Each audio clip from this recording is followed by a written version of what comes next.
Welcome, everyone. Hey guys, welcome to Live Dreams. I threw my back out, so I'm not going to be on tonight. That's why you're not seeing my face. But Cody decided to step in for me along with Stuart Hudson. And I think we have Mady joining us as well as she's logging in. So just wanted to let you know I love y'all. I appreciate y'all. I will be back soon. But I don't want to be sitting in a chair for 2 hours, and it's kind of hard to focus a little bit, so I wouldn't be paying as much attention. So thanks, Cody. Thank you, John. Get to feel better. All right, we'll do. Take care, guys. Have a good night. All right, so who do we have first in line? I think we have Maria. So let's see if we can get Maria in here. Hey, Maria. Hi, how are you? Good. So this is a very short dream. So I'm in my kitchen and there's also a woman and a gentleman in the kitchen with me. I'm eating almost what looks like a whole cake. Specifically looks like a chocolate cake with sort of like a whipped cream type of filling. And the woman is showing or teaching the gentleman how to dance. That's it. All right, I'm going to read it back just to make sure we got it. That one's kind of a cool and short one. Okay, so you are in a kitchen. Is it your kitchen? Yes. Okay, and then what is there? Do you know the occasion, or is it just you're having a cake? Just having a cake. Okay, are they having the cake also, or you're having the cake while they're dancing? I'm having the cake while they're dancing. Okay, and then did you recognize the woman or the gentleman? Nope, not at all. Not at all. I've seen them. And okay, and then it's a chocolate cake with whipped filling. Do you like chocolate cake? I love chocolate cake. Okay, is it your favorite? Yep. Do you like it with the whipped filling? Yep. So is this like your favorite kind of cake dish? Yes. Okay, so this is your favorite because I actually heard you're getting to have your cake and eat it too. So and then there's a woman teaching. How old is the woman and how old is the man? Are they about your age, or are they younger or older? Well, I'm not supposed to brag, but a lot of people say I look younger than what I am. I want to say they look younger than I do. Okay, and then okay, so I think I may have something for you. Let me just see if Stuart has anything. Otherwise, I'll just tell you what I'm thinking. Stuart, you getting anything? Yeah, just so you're in a place of preparation, you're enjoying your cake, so it's maybe preparation for a celebration, and people dancing is, praising or enjoying themselves. So that's all I have. Okay. Did you recognize the dance? Did you recognize, was it like a waltz or a foxtrot? Did you recognize what type of dance it was? No, I couldn't tell. I only saw she kind of grabbed his hands and she was showing him some moves. And it was like a ballroom dancing? It was like ballroom kind of dancing? I couldn't really tell, to be honest. I was looking like from the side of my face, so I couldn't really tell entirely. Okay, and then how did you feel during this whole deal where you're getting to eat your cake and watch what was happening? I didn't think anything of it. It seemed like I was kind of concentrating more on the cake. Yeah. Well, it's interesting. So for all the symbols, and there's just a couple of them, the kitchen, woman, the gentleman, and the cake, and the filling, which is your favorite, and then the woman teaching the man. What I heard is that you're getting, this is what I heard. You're getting your cake and you're able to eat it too. So you're getting your way. So you're able to do, both things. That's usually said in a negative way. You can't have your cake and eat it too. But what I actually heard here is you're getting your cake and you're eating it too. So for me, it's like you're getting your favorite dessert, but then you're also getting this kind of benefit of watching this woman teach this gentleman. How do you feel about dancing? I'm very picky about certain types of dances. I've done a lot of Hebrew Davidic dances that I love the most. Prophetic dancing, are those alone or those with someone else? It's usually with a group of women. Yeah. But here's with women and men. And so I do think that this is something for you that I would say for you to pray into, because it's not all women. You're observing a woman teach a man on how to dance. And so I think that that is going to be something for you as you pray into it. If you're already a dancer, I think that there's going to be something in that vein where you're going to be able to maybe broaden your horizons, and you're going to have your cake and also be able to dance in some way, or maybe even instruct someone on how to dance of the opposite sex. Okay. Yeah, so that's what I see there. Okay, cool. Does that resonate with you at all? Yes, yes, it does. Okay, Stuart, did you? I mean, I'm not a dancer, but I've joined, like, I want to say, quite in a dance circle for quite a few church concerts. What does that look like? What does it mean in a dance circle? There's usually, I think John would know about Beth Israel, because that's where Jonathan Kahn preaches. Usually when there's a concert, there's like an open space on a corner for a group of women to dance in. Yeah, that's what the sense that I had. It was a all women dancing kind of a space. And so I think that this is something that's bigger than that, or in addition to that, because it's a woman teaching a man, right? Okay. Do you live alone? Do I live alone? No, actually, I'm in a house with siblings on different floors. Okay, I was just picturing just you by yourself and the Lord's just enjoying your company. He's given you your favorite thing to eat. He's celebrating with you. He's showing you a beautiful dance and just enjoying visiting with you. Okay, cool. All right, awesome. Thanks, Maria. Thank you. Or have a good night. Good night. All right, so who is next? It looks like Sydney's next. Let's see if we can bring Sydney in. Good evening. Hey, Sydney. Hi, I'm not the only one. I'm dog sitting, so Trapper's sitting in with me right now. Hey, Trapper. Tell your mom hello. Is she nearby? No, she is still in California, but she's probably gonna be back Saturday. Okay. So she might be watching from California. I don't know, but okay. So this dream I had. Sorry, hold on, dude. I know you love attention. You love attention. So this dream I had about 2 months before school ended. I want to say it was probably April. This one's called The Car Got Towed. So the dream starts when I'm in my house, the one I live in now. I walk in and I go to like this little game room. I actually don't have a game room. Like I don't have a game room in the house, but there's like a little pinball machine. We got like one of those, those fake little basketball games you can play. We have one of those. We have foosball too. And my friend Lauren and Bree are playing those games. Then all of a sudden, I go check the window outside, and someone I know, one of my friend's car is out there. His name is Sam, by the way. His car is out there, and I was like, "What's this car doing out near my house?" And he rings my doorbell, and I opened it, and then all of a sudden, I see a tow truck coming to tow his car away. And that's when the dream ended. Okay, so you were in your house, and you were going to a game room that you don't really have. Yeah. But in there is a pinball machine, a basketball, foosball, and your friends Lauren and Bree are playing. And you look out the window and you see your friend Sam's car, and a tow truck's coming to take it away, and he rings the doorbell. No, he rings the doorbell, and then the tow truck comes. Yeah, like I opened the door, he's standing there, and then all of a sudden I was like, it was like, your car's getting towed, and he looks at the car, he sees his car getting towed, but he doesn't do anything. He just stands there.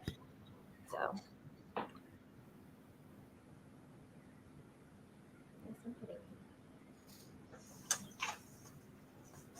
I don't think it's literal. I'm just trying to check out the symbols. Do any of these games mean anything to you? Do you really play these? Or? I mean, I played pinball before and basketball. I mean, I'm not really interested in those games, but I'll play for fun. I have played foosball quite a lot during my church, because we have foosball at my church, so I do play that a lot. But I would say it's just more of like a kind of like a little get together kind of thing with your friends. That's what I was getting at. Like, oh, your friends just getting together and having fun. That's what I was getting at. So I'm going to punt to Cody. I don't have anything else. All right, good deal. So just so I And got Matey's waiting to get in. Matey's waiting to get in. okay, let's jump in. We'll add her after we're done here instead of bringing her in right after this. So we have Lauren, Bree, and Sam, right? Yes. Right on. And so what the sense that I'm getting is this was preparation for summer, right? So what I'm getting is there's going to be, and so you don't really have a place of games in your house, but there is going to be a time when you're kind of out having fun, just enjoying with your friends. And so you really are friends with Sam, right? Kind of. I mean, we haven't talked in a while, so Right. I'm just like, I'm leaving it be. Yeah, right on. So was he like a romantic thing? Kind of. Okay, so what I'm getting is there's a time where you're having fun, right? And then Sam's kind of on the periphery. You know, he really wasn't part of the deal. But then, boom, he's suddenly at your house at a time of need. So he rings your doorbell to get your attention, and then, boom, his car's getting towed, right? And so then he has a need that you're not aware of until it happens, right? Yeah. So then what I would suggest do, and I would pray into this, would be I would pray to the Lord, see how your friend Sam is doing, and just see if there's a way that you can pray for him, or if there's going to be some kind of a need that's come up. Like if he just dropped off the earth and stopped communicating with you, you know, there might have been something that's metaphorically his car getting towed and a need that he had. If there was some kind of some friction between you guys, I would ask the Lord, speak to me in dreams or visions and let me know if there's a need that Sam has that I'm able to pray for him or help him out in a way. Okay. Yeah. It's like I haven't talked to him in like so long. Since the dream or before the dream? Honestly, before the dream. I mean, kind of got cut off a little bit during school. I mean, something happened with him, and then I got busy, and then I was just like, I'm just gonna leave it alone. I'm not gonna space, stuff like that. Might have been relevant at the time. Like Lord could have been showing you that at that time, if it had been a while, that something had happened, right? So his car got towed, right? So that's out of his control. Then that's a negative sign, like you didn't pay your car or you didn't do something right. So some kind of a need showed up and there was some kind of a penalty. So I would just pray for him and ask the Lord if there's something you can, or ask the Lord, why are you bringing Sam up to my attention in a way that his car's towed? How can I pray for him? An interesting thing happened before, and in the dream, he when I first met him, he had like this gray car, and in my dream, his gray car got towed. And then I would say a few months after that, I remember I was leaving school and I saw him get into a white car, and I was like, wait a minute, hold on a minute. I kind of started connecting the dots. I'm like, could it be he got a new car? And then I remember I asked him one day, hey, did you get a new car? He's like, yeah, I did. And I was like, oh. So a lot of times gray can be a symbol for like shady dealings. You know what I mean? It's like, it's not a black or white area. It's a gray area. It's not a well-defined area. They use this stuff, especially dealing in legal terms where black and white is right or wrong, but people are maybe operating in an area outside of what's probably legal, but it's not defined in a gray area that hasn't really been defined. So if the gray car gets, and then suddenly a white car shows up, that could be a more positive symbol, right? Mm-hmm. And so, that's something I would ask the Lord, Sydney, you're an active dreamer. See what the Lord said. Lord, what's going on with Sam? Mm-hmm. Why is Sam? Because, here's the deal. The vehicle so many times is your destiny forward. A lot of times people feel like, hey, I'm stuck in life. I'm stuck in a rut. I'm stuck in a loop. So if your car, and a lot of times a motorcycle is a one-person car, but a car is more than one person. So if his destiny or his way forward is stuck and towed, then he's kind of stranded and stuck. So the Lord could be showing you, he could have got himself in trouble. He's got a situation he didn't know how to handle. It depends on if he's a Christian or not. But I would ask the Lord, okay, Lord, why is Sam getting towed? What can I do to pray for him? Mm-hmm. I mean, he has gone through stuff. He's had a hard life. I mean, everybody has, but I've heard some things about him, and I'm like, I can tell he's struggling. So my guess is there could be something going on with him that he doesn't want to tell me because it could be too personal. But you just pray for him. Lord showed you for a reason. Yeah. The Lord showed you for a reason. He gave you the dream. Yeah. All right. Anything to add, Stuart? No, I don't. All right. That's very good, Sydney. Thank you. Thank you. All right. So we offer a dreams course. And so if you're curious about learning more about dreams, we encourage you to check this out. I'm going to play a promo. This morning I had a dream about a vacation and a sunken key. I could see and smell the ocean, and as I was floating on the water, I felt a warm presence. There was a man in scuba gear who beckoned me to follow him. He led me to a key laying on the ocean floor, and then when we were on the shore, he gave it to me to keep. Then the scene changed, and I found myself in a tent, and the brand name really stood out to me, Ripen Tents. As it grew dark, the stars started swirling, and I saw a neon yellow sign in the sky that said, "Revive All." I woke up so moved by God's presence that I had to write down my dream. Then I typed out the key symbols, the way I learned in the dreams course. I asked the Holy Spirit to help me interpret them, and He opened my eyes to the meaning of the dream. Jesus was showing me that the key to unlocking His mysteries is found by making Him my highest priority. I need to dive deep and recommit to time with Him, including practicing the gifts He's given me. He's calling me to the secret place to camp out with Him and to learn to trust Him on this journey without being afraid of where He might take me. I'm amazed at the way God uses dreams to speak to me.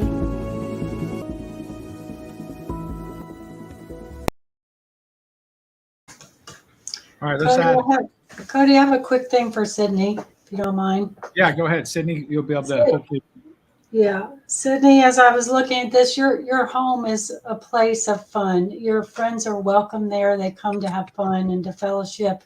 And Sam, even if he's a little distant, felt comfortable enough to come ring your doorbell and come in. So part of the AI is to purposefully make your home, your place, welcoming and fun for your friends, that you have a lot to share with them spiritually, and making a place that they're comfortable and provide an opportunity to be close to you, and your influence is what I would say. Thank you for that additional comment, Stuart. All right, so I'm gonna we got Kayla coming in next, but after this, let's do a short one in the comments. Normally, it would be better fan on a budget if you could come in, but what we're gonna do is we're gonna show the comment, and we're gonna let Mady, welcome. We're glad you're here. Thank you. Take a stab at it if you want, and then we'll pass it around. Just kind of a short little one here. You want me to read it? I was helping my brother sing a song I've never heard before. I remember some words like iniquity, Mount Calvary, lost my way home. Song leaders were also learning to sing it from me.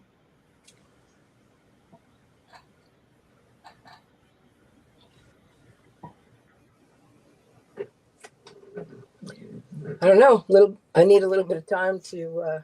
Yeah, no worries. We were just jumping in and see where you're at.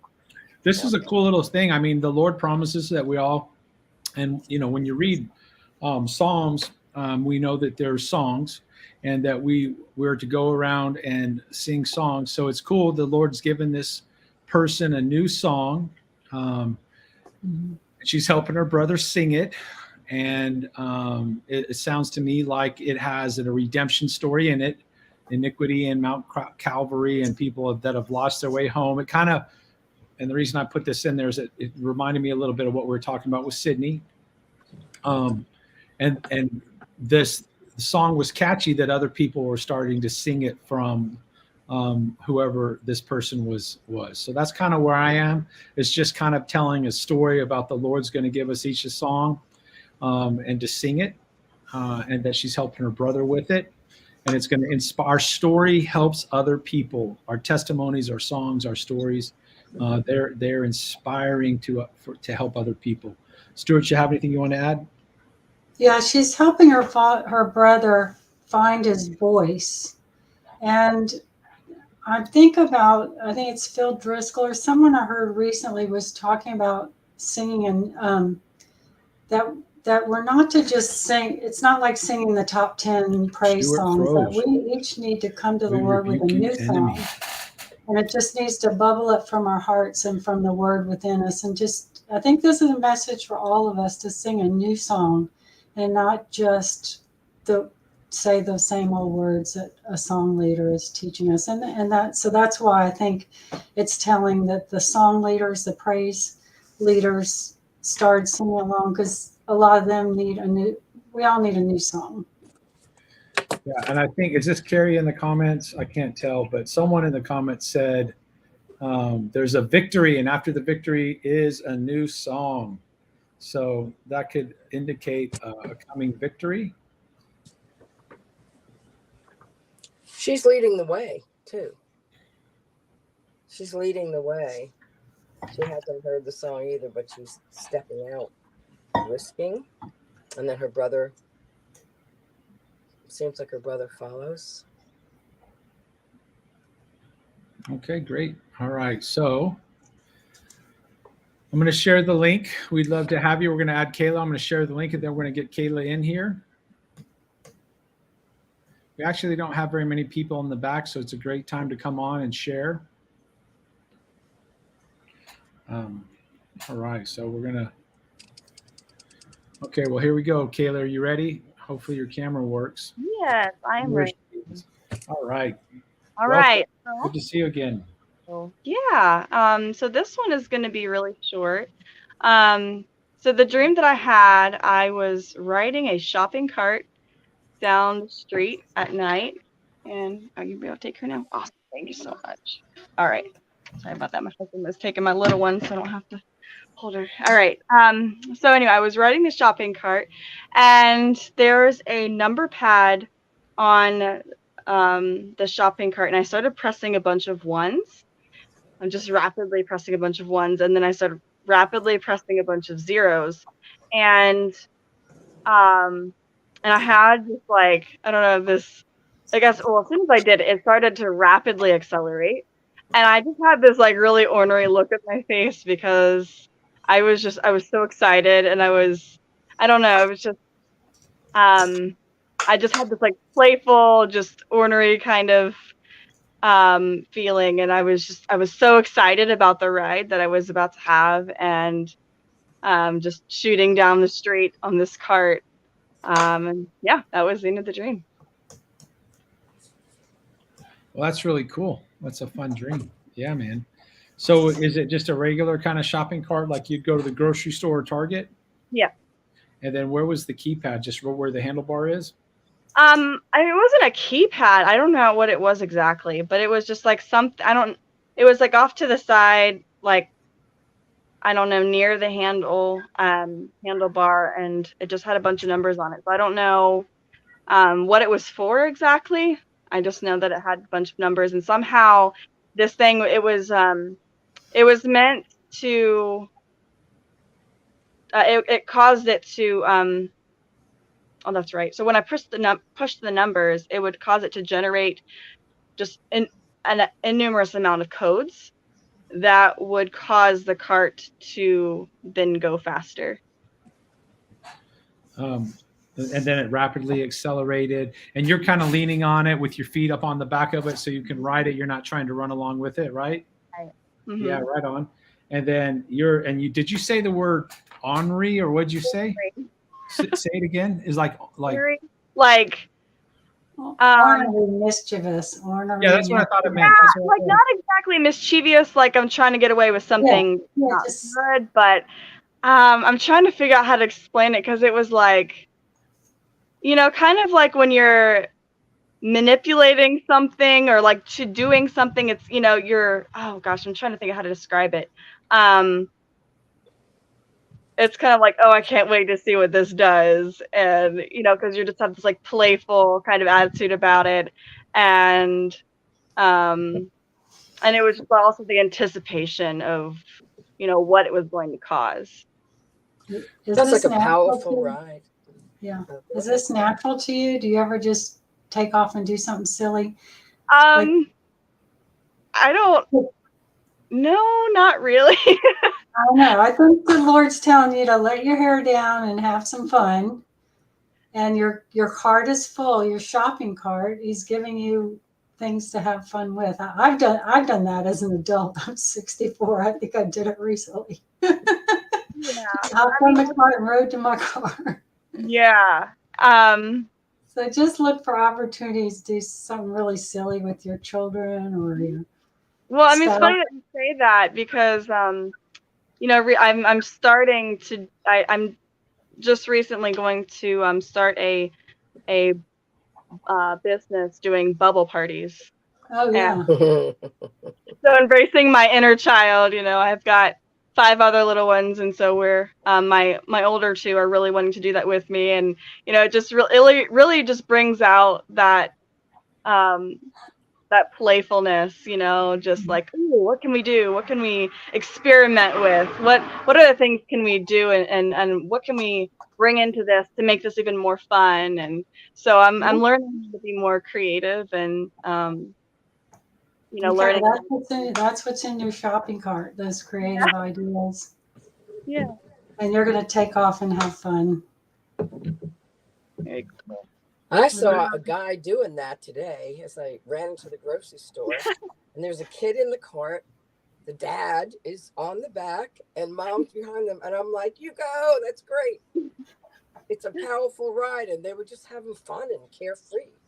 So, and the more numbers you push, the more codes you get, more info you get to make it even better. Okay, well, great. Thank you. I'm getting something a little different. So shopping cart at night. So many times when we're shopping for the needs of the household. But you're here kind of having a moment of fun. And your father, your heavenly Father knows what you need. And it's kind of like this idea of shopping for some things that you may not need, but that are fun for you, that you might need for you are. But what do we do right now with codes? Well, we do dreams. So I think it's significant that it's at night. And one of the things that's really, and I see you quite a bit on here, and I don't always catch the other episodes, but I'm getting a sense that this is part of this ride with you is just this increase in your dreaming and the dream interpretation, and the Lord is leading you by showing you this stuff that's inside of you, that's part of what your heart or your heart's desire, heart cry is. So it's a little bit about revealing the codes for the way that the Heavenly Father is speaking to you and filling your basket full, and for this kind of fun, ornery ride that He's taking you on. It's a little bit of excitement for a mom who's busy full-time tending to others' needs. She's getting a little excitement for herself, and the Lord's using dreams to kind of unlock and speak those codes to you. It's kind of what I'm getting, Kayla. Okay. And when you go to the parties, ask Holy Spirit to go with you, and He will just exude His love through you and the fun. Thank you so much. Yeah. So how's that sound? Any of that resonate with you? Yeah. I think, some of it too, I was wondering if it was also just like working with Him to change the framework of reality to bring increased potential and acceleration. That's one of the things that I was feeling like when I was praying about it last night. But yeah, learning how to also, step out, like you were saying, like step out of into that like carefree, childlikeness, and just being able to have an adventure with the Lord. Yes. Well, that's cool. Isn't that binary code 1 and 0, like reprogramming, writing codes for computers? So it sounds like it's rewriting a more fun program for you.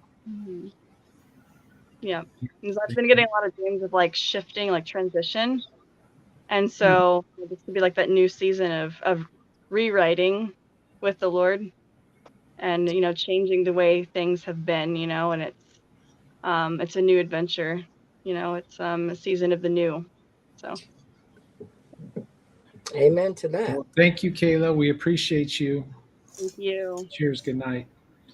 All right, so it looks like we have Valerie up next, and we have a pretty open back end. So we would love to hear from some of you. Jump in the background, and then we're going to bring Valerie on. So here comes Valerie. Hey, Valerie. Hi, how are you? Excellent.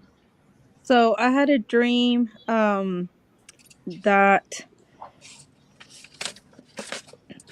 I was like in a desk, and there was a booklet on the right hand side, and people were coming to me with I guess I had certain codes. It looked like 3-letter words or something like that, but I wasn't able to know the codes, but I knew them when they asked me. And then the dream ended. Could you mind repeating that one more time? It's kind of short. Just the beginning part kind of got a little fuzzy for me. So I was in a desk, and in this desk there was a notebook on my right hand side, and I had certain codes, but it was only like 3-letter words. And the people that were asking me for the codes, I knew the codes, but I don't know what the codes that were written on the notebook had. But I knew them when they were asking me. Mhm. And then that's when, like, I think 3 days later, I believe, I don't even know how far after that, that's when I joined Sim, because I feel like it was a form of the Lord telling me, like, you got this, be part of it, kind of thing. Yeah. Okay, Yeah. so maybe repeat it back to you just to make sure. Who were the people asking you? I don't know. Okay, so you're at a desk and then you have a notebook full of codes, and they were 3-letter codes, but you knew the codes, but you didn't know them when they were asking you. You had to look Yes. them up. So No, you I knew them when they were asking me, but I didn't know them as I saw them. Oh, okay. Like so they're written down, and you knew them, but then they ask them, and it was brought to mind. Oh yeah, I already know this. I don't have to look it up. Yes. Right. And then, okay, cool. Does anyone have anything for that? Yeah, this is dream interpretation. It's what we're taught, and it's probably the thing I struggle with most, even here. John says, just start talking, it'll come to you. And I look at the symbols, and I'm like, I don't know what this means. And then when you need it, he gives you the answer. So you didn't have the code until someone asked you, until you had to say it. That's all I think of. I get that. And then a recent, like maybe 3 days ago, the most I can think of, I recently had a dream with 3-letter words. And then I remember hearing military, but it was MIB, and then I woke up. So I don't know if that was part of it. And I'm like, okay. I think it's a dream of reassurance and instilling confidence in you that he's gifted you with this, and you're in the right place at the right time now. And it reminds me of that scripture, which I don't know the address of, where I think God tells Paul, don't worry about what you'll say, but when the moment comes, I'll fill you with the answers. And that's what you're doing. So, and it's on your right, it's your right side, like you're in a righteous place, doing the godly thing and learning to hear more clearly and use your dreams for the kingdom. Well, thank you for that, Maddie. Did you have anything else? I was going to jump in when you're done. Nope, I'm good. Good, thank you for that. Okay, so here's the cool part. I actually heard airport codes like DFW, LAX, because airports are hubs. A lot of times are transitional places to get to people where they were. Then you added. So tell me that second part of that dream again. You said you had an additional dream that was a military dream, and then you got MIB. MIB. Mm-hmm. Yeah. So that's all I remember hearing in the dream was military, the first word. So you heard military and then MIB. Yes. And I am a military spouse. My husband served for 13 years, so I do know a little bit of the military background, like words and stuff. But so was he in the Air Force? No, he was in the Army. Okay.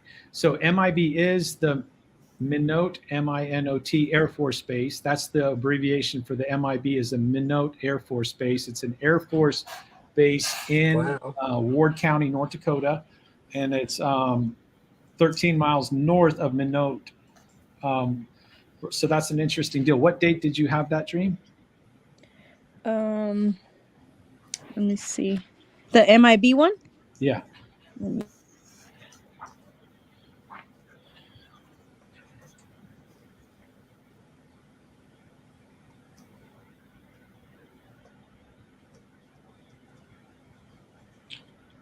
Valerie went dark. I guess Did she go? Did she? June 17th. Oh, June 17th.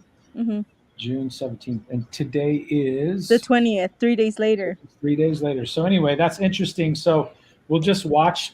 We'll watch that and see if anything happens. See if the Lord's speaking to you in that. So I do agree with what they both said. The Lord is this is part of your dream journey. And the Lord's just showing you and taking you on this path that where you're at. I do think it's interesting on these 3-letter combos as it relates to airports that the Lord's going to be showing you anything. So just ask him about it tonight. Ask him put in a request and ask the Lord, okay, Lord, what are you showing me about this Air Force base? Is there a threat there? You said military? Did I hear you say national security, or did I hear that and you just didn't say it? I just heard military, and then but I'm a spouse of a army. Okay, right. Okay, so yeah, well, just ask the Lord. And you're in the. Are you signed up now? Is that what I heard you say? You're in sim right now. Yes. Okay, great.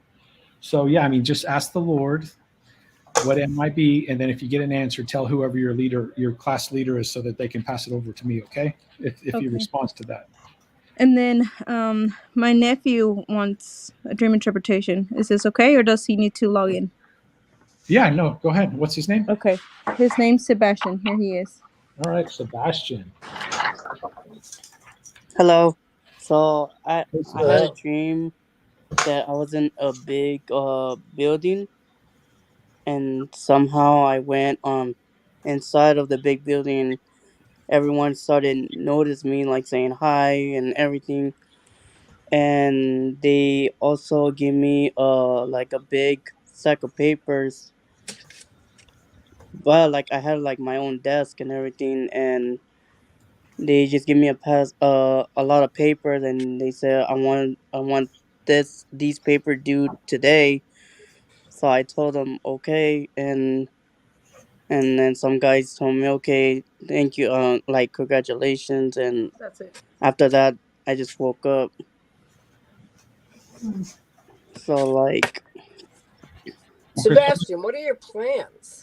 Like, are you looking for a job, or are you? I actually want to start my own business, like start doing like t-shirts. Yeah, so Stenciling T-shirts for sale, I'm sorry. like stenciling or screen printing T-shirts. Yeah, like screen printing t-shirts, all that stuff. So, what have you done about that? What steps have you taken so far to try to do that? Well, I know like for right now I'm just looking up so like videos for right now, and like I have like everything I have right Equipment. now. The equipment. I have everything, the equipment and everything. But I'm just Are you trying to apply for a small business loan or anything like that, where it involves a lot of paperwork and bureaucracy to, no. No. Okay. Sounds like you got a job, and you're filling in the pages. People, or you're getting recognition and visibility Yeah. as you step into this big venture. Yeah. Yeah. Let me jump in with you too. So what I do is I'm agreeing with. Let me get in here, and I'm kind of getting a similar vibe to Mady. Let me just tell you what I'm getting here. What the Lord is showing you is it's almost like you're in the minor leagues. You're going to step up into the major leagues. There's a big building with a lot of people, and so you're kind of stepping up. You're going to upscale your game. You're going to step up into the next arena. So I think this is going to show that there's going to be some success here. But the big stack of papers is a lot of work. The Lord's saying, okay, you're gonna get upgraded. We're gonna upgrade your game, but there's gonna be a lot of work, okay? And you're gonna actually have to be put in a place and work. You're gonna be stuck at a desk, not necessarily metaphor as a desk is. That's a place of working, okay? As a symbol, a lot of papers means a lot of work. You're gonna be at a desk. You're gonna have to be working at it. You're gonna have. There's going to be times with deadlines. It's going to have some pressure on you, but boom, congrats. The Lord's showing you that you're going to be stepping into this next season. You can play with the big boys a little bit, if you will. You're going to be in the big building with the guys, but it's going to be a lot of work. You're going to have to put yourself at the desk, not necessarily that you're going to be working at the desk, but you're going to have to put the axe to the grindstone, if you will, and do a lot of work. That's what these big stacks of paper are symbolizing. right? And there's going to be these deadlines, right? That means you probably don't have the freedom that you have today. You're going to have to, tell some people no so that you can meet the deadlines. And then there's a congratulations. The Lord's showing you that you're going to have some success if you do these things, if you do the work, right? If you stay focused, if you pay attention to the deadlines, the Lord's saying, we're going to get you some work, Sebastian. We're going to get you some success in your future, even accolades. There's some attaboys in there, I heard. Stuart, you get anything? Yeah, it's just same thing, but you're walking in favor. You walked in this building, people noticed you.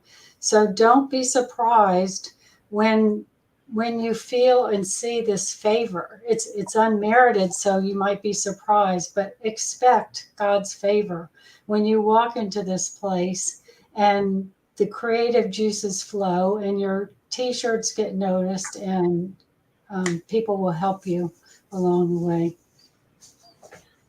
Yeah. Thank you for that, Stuart. I think it's important. I don't know how much what your work ethic is. I'm sure you're a hard worker, but for sure, with the multiple stacks of paper, the Lord's saying you're going to have to work for it. It's you can't try a one and done. You're gonna have to do some hard work in here. But the Lord's showing you're going to have success. So that's my suggestion to you, Sebastian. Does any of that resonate with you? Yes. Yeah, awesome, man. What a cool dream the Lord's showing you, man. Yeah. Put some elbow grease into it and you're going to get it done. Yeah. Yeah, man. Well, we appreciate you guys. Thank you so much. Thank you. Looks like we have Linda coming up next and then Hannah.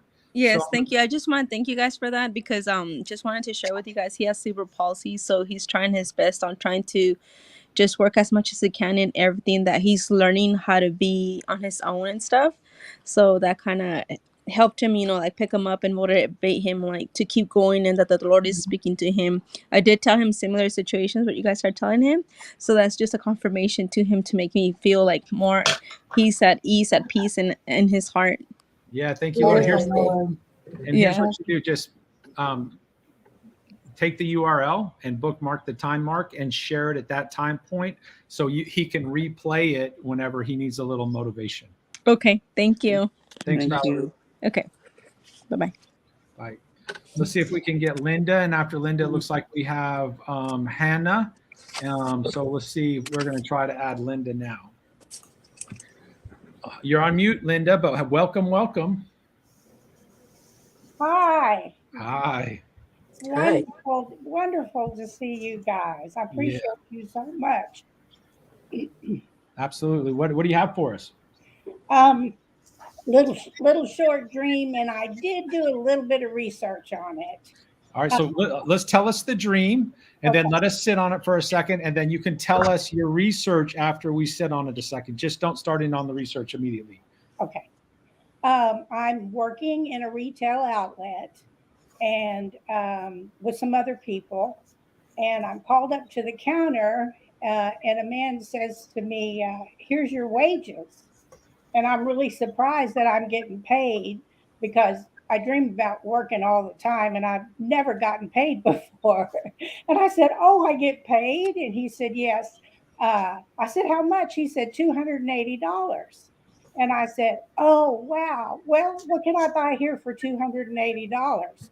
And he hands me a bouquet of yellow flowers. And I take a bite out of the bouquet of yellow flowers, and then I have a real ecstatic feeling come over me, and I wake up. Well, that's a cool dream, Linda. Wow, that's really cool. I'm going to pass it off to the ladies. Do you guys want to hear her research, or do you want to get a go at it first? Well, look, may I just say what I wrote down for your dream to make sure we have it right? Okay. So you're working in a retail outlet with other people, and you were called to the counter. A man met you there, and he said, here are your wages. And you asked how much, and it was $280. Said, what can I buy here for $280? And he gives you a bouquet of yellow flowers, and then you take a bite out of the flowers. Mm-hmm. And it made you feel real good. Yes. So the high level thing is that you're appreciated and you're worthy of pay. And the Lord The Lord just wants to tell you he loves you and you're valued and you deserve to be paid. So that's just a general overview is what I'm getting. Awesome. That's great. Thank you for sharing that. May, did you get anything? I did. First of all, I love your flag, Linda. Oh, An yeah. appeal to Oh, yeah, I love that flag. yeah, it's a great flag.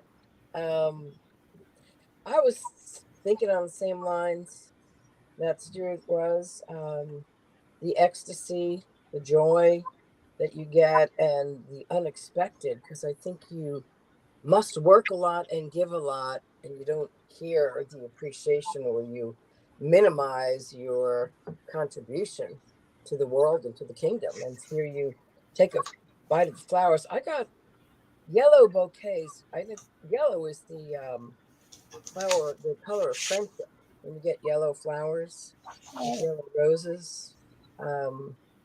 So, and the scripture that came to mind was, of course, in your case, it's a woman, but a workman's worth his wage.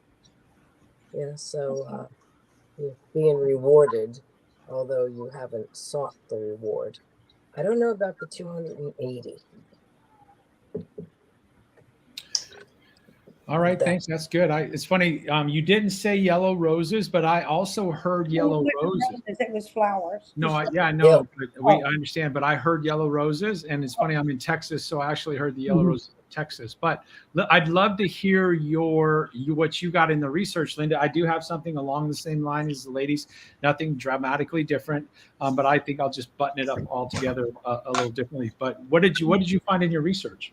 Well, first thing I did, of course, was go to Strong's Concordance for the 280. And what did you come up with? The Hebrew of 280 in Strong's Concordance is enigma, mysterious, and puzzling. And in Greek, it means immeasurable, excessive, without measure. And I Googled yellow flowers, and what came up, the first thing that came up was angel trumpets. And so I did like a little, Bible Gateway. I looked up angel, and there are 280 references. Yeah. Wow. Thank you, Lord. Yay. Yeah, that's awesome. Yeah. Thank you, Lord. Yeah. And so what do you think that means? I don't know. You don't know. I think it just speaks to what May and I were saying, and Cody will probably wrap up very nicely, is how much God loves and values you, and you're just, I don't even know how to say it in more words. Yeah. So thank you, Lord. It's funny because a lot of times what people do is they use that verse is your wages in like a Romans road or something when they're evangelizing to people that the wages that we earn is death, right? Because sin brings death. But the opposite of that is if we're redeemed and sanctified and covered by the blood and we're under the love of the Father, then what we get. And the two words that you actually got, what I got was yellow roses, which is a symbol of friendship. Red roses is love. But what's funny is I also got the word sunshine. So it's just like a positive, sunny, positive thing. But what I want to add to it with the 280 that you got from the two is the puzzle that you're working out is the dream that the Lord's given you. But what he's telling you is you're immeasurably the love that he has for you. He also calls us his friend. The Lord, I mean, can you imagine? It's so unimaginable. Though the Lord calls us friends. So I think what it is who eats flowers, right? Right, but it's the flower of friendship. Take a big old bite of it because it's sweet and it's friendship with the living Lord, right? And it's something to be joyful over. And so so I do agree that someone said worthy. I also heard worthy. And so it's just it's like a love letter to you that the Lord's saying that he sees you, you're worthy, and that you're his friend. His love for you is immeasurable. There are edible flowers. They put them on salads. Mhm. For fancy Absolutely, dinners. we all do it. I don't know if we eat yellow roses. You can't eat an angel trumpet; they're toxic. But she's bold enough Yeah. to bite. She's bold enough to take a bite of the Lord's goodness and taste Yeah. the sweetness. The bees are attracted to it for the honey and the sweetness, and you just bit right on. You just took it all in. And we That's love that. precious. Thank you so much. And I'm- how does that confirm kind of what you already knew? Oh, I didn't go there at all. I was still wondering what it meant. And, I feel like I want to tear up. That's precious. Thank you. That means a lot to me. What I love is I occasionally, when the Lord prompts me, I do take the numbers and run them in the Strong's Concordance. I think what's cool in this dream is they both apply, because they don't always both apply. It's either the Hebrew or the Greek, but I think they both apply because this is a puzzle and the Lord is showing you his immeasurable love. Mm-hmm. That's awesome. Yeah. And I think he's also showing you that you're well loved by many, and you trumpet who he truly is. Yeah. Through your giftings and how you help others. That's a good word. Now, let me ask, just think about this, ladies. We'll ask in a second. What would the actionable intelligence be? Now, this is my question for you, Linda. You don't have to answer this, but the Lord's showing you this for a reason, right? So I don't know if you were having a down spell or there was a heavy moment or if you're walking through something, but at this time in your life, the Lord's reminding you of your worthiness, of your value, that he loves you. And so this is I'm going to assume this is a timely word for you at a season when you need to hear it. I think it's just always wonderful to hear how much the Lord cares about you. Yeah. I'm retired, and I'm just kind of looking forward to what I'm going to do, in the future. But as far as coming, at a bad time, no, but it's still precious. It was Thank you, Lord. precious to me. Thank Your you, Lord. interpretation is absolutely precious. All right. So what's the AI? Does anyone have an actionable intel for her? I think just all your dreams, you need to look to see what the Lord, I think a lot of dreams tell you how much he loves you. So just look at your dreams from an angle of what's the Lord trying to tell me, and believing it's something positive and encouraging. A lot of times we just try to find, we just look at them in a different, or I do. Well, I need some correction here or something. But you can share that love and you can share your flowers with others. Yeah, and I'm going to say this too. I'm going to say that I don't believe God believes in retirement, right? Yeah, that's right. Into a career here's the two things that I'm going to say is that the Lord wants to put you into an environment with other people. Now, I'm not saying it's exactly retail, but it's going to be some environment where other people, and you get to be that sunshine and that love of God and be the friendship. So what friendship that other people are needing. So what I'm saying as your AI is going to be is the Lord's going to put you into some kind of a retail-like environment. It doesn't mean it's retail, just a place where there's going to be other people, where you're going to be able to share this love, joyful friendship, sunshine, love of God. You're going to get to be that for other people. The Lord is showing that to you, and now he's showing you that you get to be that for other people. Awesome. Yep, I get that. Close contact with other people in small measures, like 2 or 3 people, and he's rewiring you instead of retiring. He's rewiring your refiring. Refiring. Yeah. We love that. That means no isolation. Not that you're isolated, but that means being out with other people. Okay. Thank you, Linda. It looks like we're going to thank you. Cheers. Bye-bye. Bye-bye. And looks like we're headed to Hannah and then Ramalda. And I misspoke on Ramalda's name. Hannah. Hello. What do I do? Hit camera or mic? No, we're good. We saw you. You were on. Welcome back. There you are. Hello. You're good. You might have YouTube playing. If you have an echo in the back, you might want to shut it off another device. No, we're good. Okay, well, how's your dream, Hannah? So do you hear me now?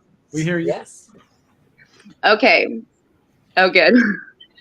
So my dream starts, I just want the dream or anything back behind it, or? Well, tell us what you think we need to know. Okay. So in my dream, it starts out where it's dark and I'm on a neighborhood street, and right in front of me I can see two taillights and they're red, and I can hear my dad's voice saying, "Let's go." And so I don't see him, I just hear him. And so I go get in this car, and I can see through the windshield the headlights as we're driving, and I can see a woman riding a horse, but she's sitting on it backwards. So she's facing the back end and the horse is, looking forward. And at first I thought it looked like a friend of mine, but I didn't linger on that thought very long, because then the car turns to the direction the horse is facing. And so I can see that the horse sees like a wolf coming. And so as I'm seeing this happening, the car kind of goes up into like the air, like an airplane. Like the car turns from a car to a plane. And as we're going up into the air, I'm looking down at the ground, and I can see like shrubs or bushes and these wolves coming and like lurking behind the bushes, like branch bushes. And then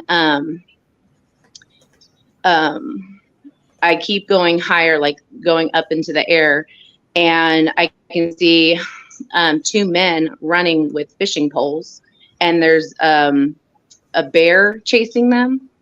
And I'm like going, this is devastating. Like, this is scary for like the horse and the woman and the men and the poles, like these fishermen.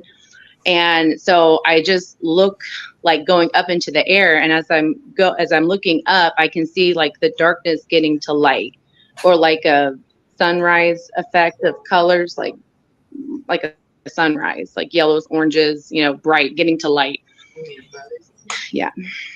And then while I'm going up, I noticed that my two brothers, I have an older brother and a younger brother, are in this plane with me. And my younger brother, who's an adult like me, I recognize him only by the bottom of his face, because he looks like a little boy, like my little brother. But he's wearing like goggles and a helmet and a parachute. And then my older brother, I know he's sitting next to him, but he's blurry. I can't see him, but I know it's him. And so we're still flying, and I hear my dad say, "Who wants to come up here?" And I was like, I don't want to go fly the plane or go up there. But my younger brother raises his hand and is like, I want to, I'll do it. And so I got scared and was like, I got scared, but I knew that my dad was up there, so it was going to be okay. So he was up there with my dad. And as we're flying in the air, I could kind of see like a mountain or something, and the lights like shining on this mountain. And then we start to descend, like coming back down. And as we come down, we're flying the plane like you would a car. Like there's a highways under us, and like we're hovering over the roads. And under us are people with suitcases walking in the same direction we're flying. And so then we we land the plane, like park it, and we get out of the plane, and we're all walking into like this big concrete building. And then there's just this little door, and the first entrance is a woman who's like selling food, and she speaks really good English, and we can understand her. And we said, no, we'll go further in to the building and find food. And as we go further in, we come across these two women at another table, and they're selling food, and they speak broken English. Like, I don't remember what the language was, but they just broken English. And I said, do you have food? And they said, not very much. And I said, it'll be enough. And so I asked for a plate for my older brother who was there. And then my younger brother, he gets his own plate. And then these two girls, like twins, they come up, and I get them their food as well. And while we're getting our food, I noticed the one woman making the plate, and it looks like rice, and she's like using her thumb making like the American flag, but I just remember like the blue part of it, and she's like focusing on the blue part of this flag of rice or food or something. And then the woman said we only had enough for 160 plates of food, and I said that's plenty. And then I woke up. What a cool dream. It's a little long, so we're not Kind of long. I'm sorry. Okay, we're just going to be able to hit the high points because on a dream like this, it takes about an hour normally, but we can just hit the really high point. I think it's a cool dream, and there's some cool symbols, I think, for even you and for maybe even America. This might actually be a cool dream for you into what I think is dream might be coded at Gmail. But let me read it back to you on a general level, and then we'll see what's going on. So it's kind of a dark neighborhood street, and there's some taillights, like your dad's waiting on you. You can hear him, you don't see him, and he's telling you to get in, right? And then you see a woman riding a horse backwards. It looks kind of like a friend. Which do you recognize which friend it would have been? Yeah, I had a job I used to work at, and she was a girl my age, and we kind of became friends just because, similar in age and beliefs. And she liked horses, and so that was kind of my initial thought. And her name is Morgan, and so that's what I thought it was in my dream. But it didn't linger long. There was so much more going on. But what's interesting, though, is that it's someone that had similar interests and beliefs as you, someone a similar age, so someone like you, except they're facing the wrong way. They don't see the danger coming, right? So was she also a believer? Yes. Yeah, right. So similar beliefs, but not aware of maybe the spiritual battle that's really being shown here. So the horse is actually facing the danger because the horse sees the wolf, but the person's riding backwards, like not even aware that they're in a battle, right?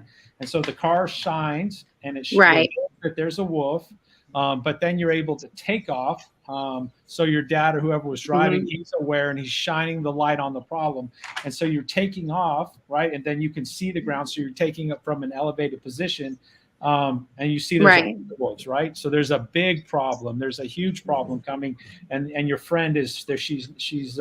She has no idea what's happening. Now, let me make sure I heard this correct. Did you say branch as bushes? Yeah, like bushes without leaves. So like a bush, and you can mostly just see all the sticks and twigs of it. Yeah. So it's very dry. There wasn't anything. There was no foliage or. Yeah. So it's a like dead, barren. Yeah, it was a dead. Yeah, dead, barren. Yep. Okay. And then there's two men running. They're like fishermen with fishing poles. You get the idea that they're supposed to be fishing for fishers of men, and they're running because a bear's pursuing them. And you're going up higher, right. So it's going from dark to light, right? And then you're going up. And then you have two brothers, and they're in there with you, an older one and a younger one. And the older one, you recognize him because he's a young man. He's a little boy, right? I recognize my younger brother, but he's grown. So he doesn't look like how he was in my dream. Like how he looks now, he's all grown to the man. But in my dream, I'm seeing him as like a little boy. But I know he's my brother, my younger brother. Okay, so your younger brother, he's a grown man now. But looks really young. Yeah, he looks really young. And then you have a brother that was blurry. Which brother was that? My older brother. Your older brother was blurry. Okay. Yes. And then I couldn't see like anything about him, but I just knew it was him. Right. And so then your dad says, who wants to be there? And then your younger brother says he'll do it. And you get scared, and you see that there's a He said, who wants to come up here to fly it? Yeah. Right. And so he's going to kind of take control or learn that. And were you scared to fly, or were you scared that your brother's taking control? I think it was a little bit of both. Like I was like, didn't want to fly, so that made me nervous. But then knowing my brother was going to go up there, but then what comforted me is that my dad was there. But I couldn't see my dad. I just knew he was like, "Who wants to come up here?" Right. So I think it was a little bit of both.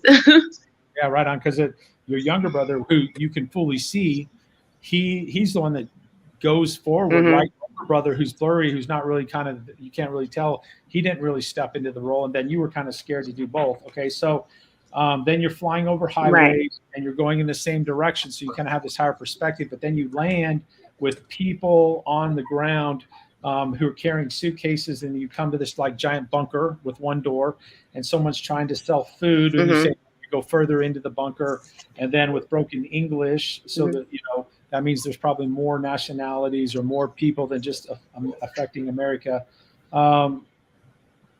Then you try to buy some food and then there's some younger twins and some rice, an American flag, and then there was only enough for 160, but you said that would be enough, right? Mhm. Yeah. Okay. Yes. All right. So now let me ask this question. When you saw the light, were you aware of the wolf before your dad shined the car lights there? Of what was in front of us. Yeah. I saw it as the lights were coming up onto it. So it was like dark and the light came up and it showed it. Yeah. Okay. So I think that what the Lord's showing you is that there's a distinction between people who are aware of the spiritual battle that they're in and the reality of the dangers, right? And so your heavenly Father, who's represented here as your real Father, is showing you that you're in a spiritual battle, right? And that there's spiritual danger out there. The people around you, maybe some friends, there's people similar to you. They're just asleep. They're going the wrong way on the horse. The horse knows, but they're facing the wrong direction. They're not even aware that they're in a battle. And then for the guys that are supposed to be fishers of men, who are supposed to be sharing the gospel, the bear's chasing them off. And then you're kind of going dark to light. And then what's interesting is the destination of the plane, you're a little scared. So I think the Lord's showing you something here where he's challenging you maybe to grow a little bit, to do some things that you're a little scared of. And then you're coming into, and then there's this thing that's showing where there's going to be this need for some food and maybe some challenging times. But so the other thing that's interesting, I think there's something significant about the 160. I'm not sure what it is, but I would pray into that. But what I'm thinking is, the Lord is showing you that there's a real spiritual battle. He's calling you to kind of take the reins and to be aware of that, and to maybe this is an area you're a little scared of. It's showing you that there's going to potentially be some rough times ahead, but you're in a safe place. You're bunkered in the stronghold is the Lord, and that you're going to have more than enough, and there's going to be a provision there for you. So that's generally the super high level thing that I got. Stuart or Mady, did you have anything? Generally, I just kept seeing that your dad represents the Lord and he wants to take you higher. And so you can look down on your circumstances with a different point of view, his point of view. And generally, fear is the spirit of fear, and that attracts the wolves and the bears chasing. They're welcome. We give them a place in our life when we have fear. So at some point you're afraid to go higher, but the Lord's with you and he makes you feel safe like your dad. And he generally, I just hear that he wants you to take you to a higher level and see your circumstances from his perspective. Mady, what about you? Well, I have a question. Do you live near a border? I live in Oklahoma. Okay. I got the idea of family involvement. Maybe speak into your camera. Yeah, you got to get the mic. You turned your head and we couldn't hear you. Oh, sorry. So you live in Oklahoma. You don't live near one of the border, like the border where the wall is or anything, or the wall isn't, right? I got family, warfare, and the Can you hear idea me now? of. Yeah, we can always hear you, Hannah. We're having a hard time hearing Mady. Can you hear me? No? Yeah, you're good. You're doing good. Okay. Sorry. So I resonate with the others, what they said about the Lord taking you up and your dad representing the Lord. There's a family connection here.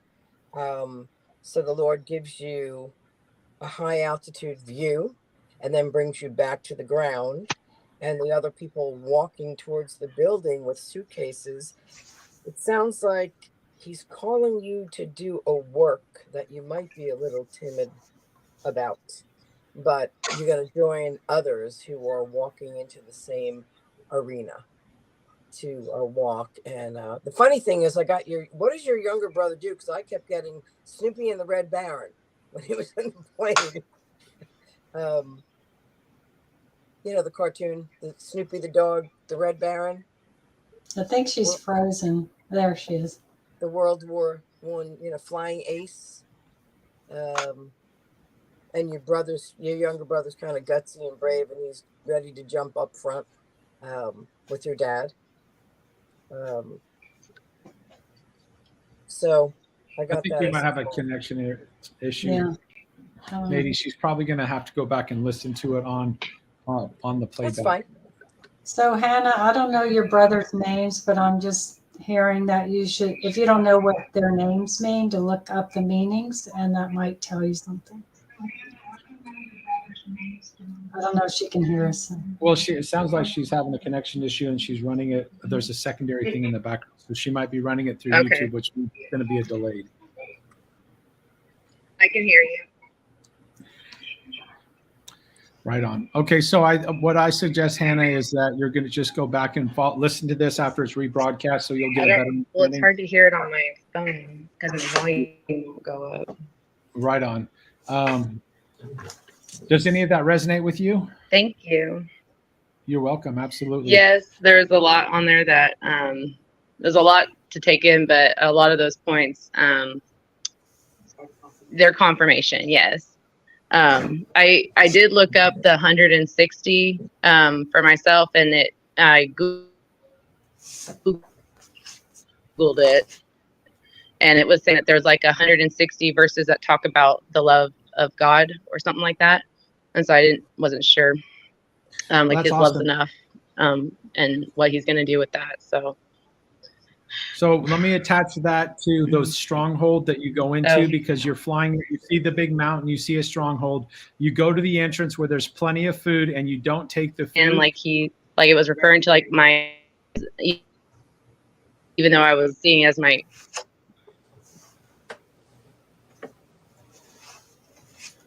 Well, we have a bad connection, Hannah, so we're gonna call it. We're gonna. Okay. Yeah, you're breaking up every other word, and so yeah, we're gonna cut it. But we appreciate you. Go back and play it. The only thing I would add is that there's several symbols. One is revealing danger. The one is your willingness of your brother to step into a role when you were afraid. So the Lord's calling you higher. Then you're landing, and then you go into the entrance where you don't take the food at the beginning, and then it's showing a challenging time where there's less food. But there's plenty and more than enough. So if you're going into a season of provision and you're not ready to receive or get any help, and then you're into a place of leanness where there's less provision, the Lord says there's more than enough. So the Lord's showing you that if you experience a coming tough time, or if you're in a tough time, there's more than enough, and the Lord's provision is plenty. He's calling you higher, and he's calling you to be aware of the spiritual warfare and the danger around you, and to engage in that as an intercessor and as he's leading you. So we're going to call it there. Thanks, Hannah. We appreciate you coming. Cheers. All right, so we got Romalda and Deb's next. We're going to jump in. Romalda. Hello. Hey, Betty, check you out. You on TV. Hey. You too. Hey, sis. Yeah. So, hi, Cody. So, I'm going through this, and I'm like, since you have room in the back, let me see what I can find in my little book here. Try to find a small one. So you guys ended up at my thumb. I was going to give you a choice. pregnancy, bug, snake, fish. Let the ladies pick. Does any of those resonate with one of you ladies? Snake. Snake. Yeah. And All I was right. going with pregnancy. Let that bug Okay, and I have fish. What Okay, you got, well, Cody? the shortest one, because we're real good at getting people in tonight. Yep. Okay. Okay. Oh, helicopter was short. I have my thumb on there. Sorry. All right, I don't want to take up time. I just had the dream in my hand. Okay. Oh, we said pregnancy or snake? Dang, sorry. Just the Snake. shortest Snake is one. fine. Your choice. I think pregnancy was shorter. All right. This was in 2012. Okay, February 23rd, 223, 2012. Which one is it? Which one did you choose? You'll hear it. Oh, okay. Okay, so I woke from this dream, right? I don't remember the details, but I had a big snake, like an olive light green, looked like an albino boa. He was huge and fat. I was holding it and wanted to get rid of it, but I wanted it. So I put him in something like a storage cabinet box, like to kill it. Then I went to take him out because I didn't want to kill it. I felt bad. But when I grabbed it back out, I threw some kind of fish hook in its mouth and I tore his mouth. I was like, no. Then I grabbed his head and his mouth was open and all torn up inside, fleshy pink red. His mouth was flopping when I tried to fix him to revive him. I took the flesh in his mouth and tried to piece him. It was over. He's dead. But I went away happy that it's done. But I felt bad that it happened. The end. What a cool dream. What a cool dream. Colorful. Yeah. All right. We'll let one of the ladies take it. I definitely have a decode for you. It's a cool So dream. you go. You wanted the snake. Just May for I- you. May I phone a friend? I have a friend who's a really good dream interpreter. I think you've used that already. I'm sorry I said snake. You just seem very conflicted here. You want it, you don't want it. You want to hurt it, you don't want to hurt it. So snakes typically mean something not good to me. I don't like snakes. The color, he's not albino, but you said he's olive green, but he's albino. Usually those are yellow and white or white. I don't have anything yet. Okay. Maybe you got anything? I have some if you don't. No, you go. So the snake traditionally is a symbol of the devil or something, some kind of a sin or something. So what I'm saying is, here it looks like you'd say a white lie or something like that, a little white lie. It's really not a big deal. It's a little white lie. There's no such thing as a little white lie. There's some issue, and we don't know what it is, but there's something that you're kind of toying with. It's really not that bad. It's a white albino snake. Yet you want to kill it, and you capture it to kill it, but then you don't want to kill it. And so the conflictedness, the flip flop. Usually, if you ever deal with a person and they're all over the place, a lot of time it can be. It doesn't mean it always is. Could be.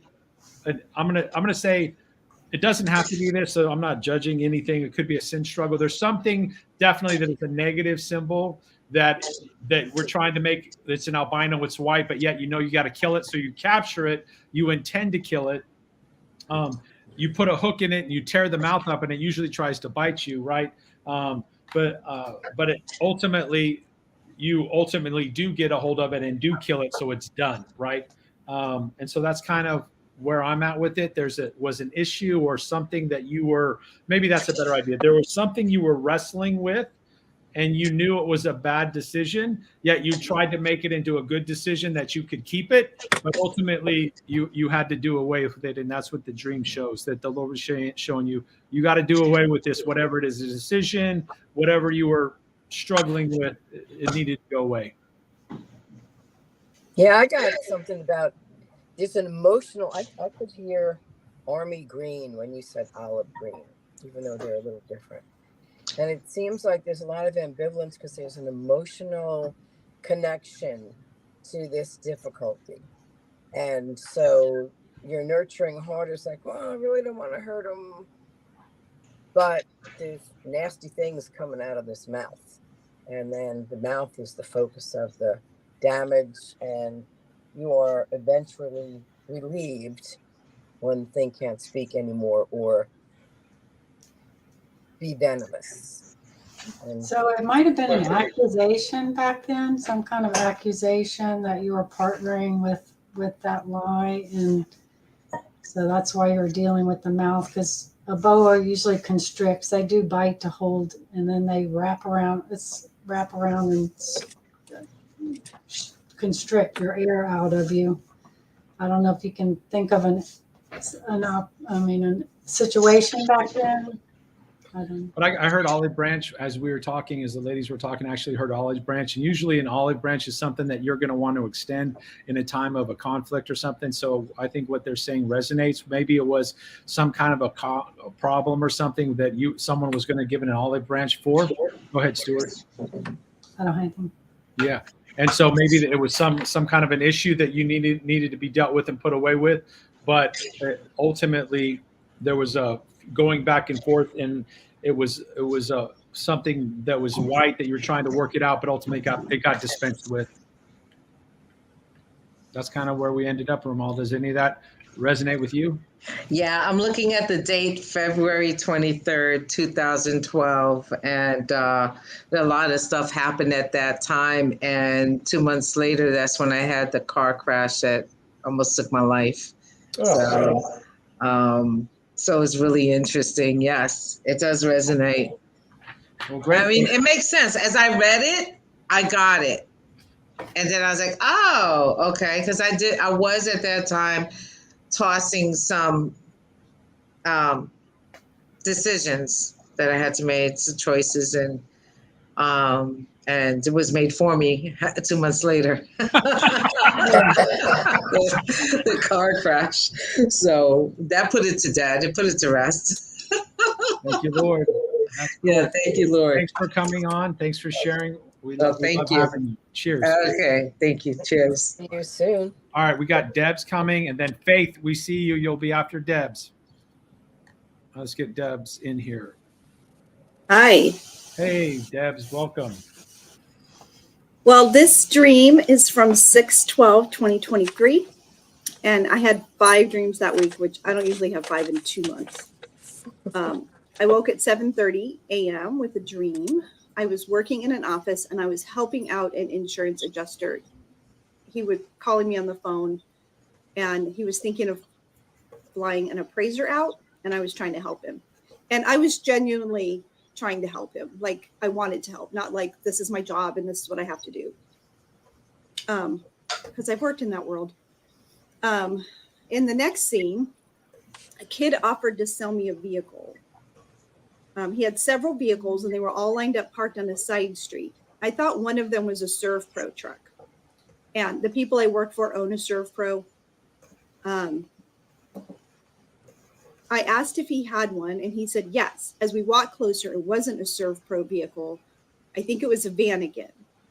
I gave him $70 for a small, used old car. I think it was gray. And I didn't ask if he had any paperwork or if it worked. I just gave him $70 and took this car. I asked how he got all the vehicles to this location because he was a kid. And I asked if his father drove them there. He said yes. As we were talking, a hot air balloon landed and Carly got out. I was babysitting, and an adult asked me if I was okay with food from a certain restaurant. I said that was fine. Caitlin was already eating. She's one of the kids. Her parents own ServPro. And she was at a table with a cardboard cup like you would have French fries in, but it wasn't fries. The food she was eating at looked more like dark brown or rust-colored machine parts. The end. Did you say they looked like fries? There was like fries, but they're rust-colored machine parts? It was in like a French fry container, like one of those cardboard containers, but they didn't look like fries. They look like machine parts. What's a Serve Pro? I'm thinking computer. It's a They do vehicle? home restoration. So if your home burns down, you hire them. Oh, okay. Yep. They clean Well, up. maybe not if it burns completely down, but Well, they clean up the flood or clean up the. Okay. yep. So is this one dream or just in two scenes? This is one dream. Do you think they're related, like the two scenes? I have no idea. Yeah. Was it 2 scenes or 3 scenes? I had it as 3. Was it all just 2?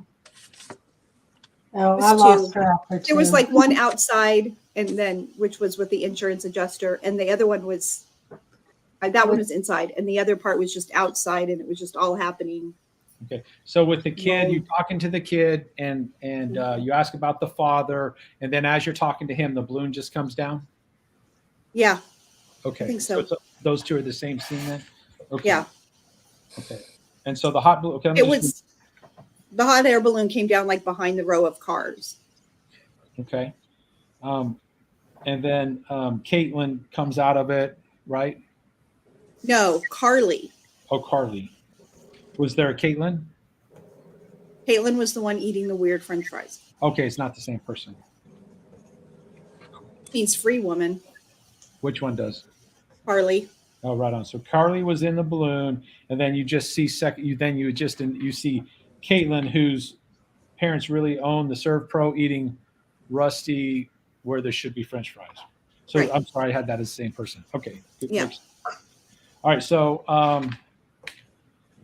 like the Carly and the hot air balloon, that wasn't anything I interacted with. It was just something that was happening in the scene. Okay. All right. So let's just talk through this a little bit, if you're okay with it.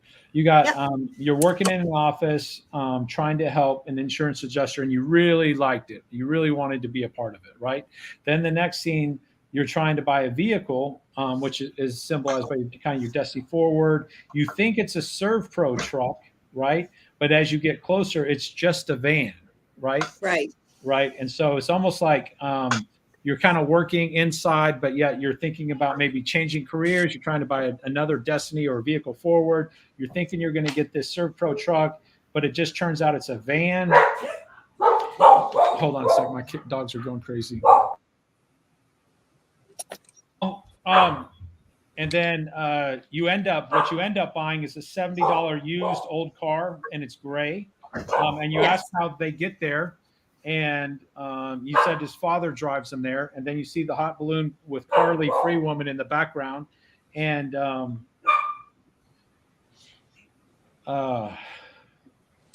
then you see Caitlin, and she's eating what looks like French fries, but they're really just machine parts. I think it all goes together. I think it flows. Mm-hmm. I do have a narrative here. I want to give the ladies a shot. Otherwise, I'll just go ahead and tell you what it is. Who wants to give it a shot? Well, I just see that in both scenes you're trying to help. There wasn't much to the insurance adjuster, but you just repeated that you really wanted to help him. And then you thought that was a Serve Pro truck, which is a vehicle that helps people, but you end up with an old van for $70. 7, of course, is the number of perfection, a sign of God. So perhaps the Lord's going to show you, are you retired or are you looking for something to do? Well, I don't know if this is relevant, but like I quit a job. God had me quit a job in 2020, and I was working with insurance adjusters. Mm-hmm. But I didn't really help them because I wanted to. Right, but in the dream, in the dream, you really wanted to help. And then you have friends that are helpful. So perhaps God's going to redirect you. I am in a place where God is going to move me into a new season. Yes. And it's going to be something that you can help people, and it's going to be a vehicle you're not expecting, maybe below your means or what you're used to. Below my means would be a rusty old bike. Well, we can go on a bike too. That's all I have. The balloon coming down could be, if it means free woman, I mean, God, there's a message there coming. It's coming down to you, towards you. What's behind the cars, right? So, and I agree, it's a message for her. May, do you have anything before I say anything? I don't want to speak over people. I just got the idea that the balloon, when they descend, they let, the fires drop, they deflate or they come down. And I got a sense of disappointment with that. And we went from the van to the small gray car. It's almost like your balloon was burst. And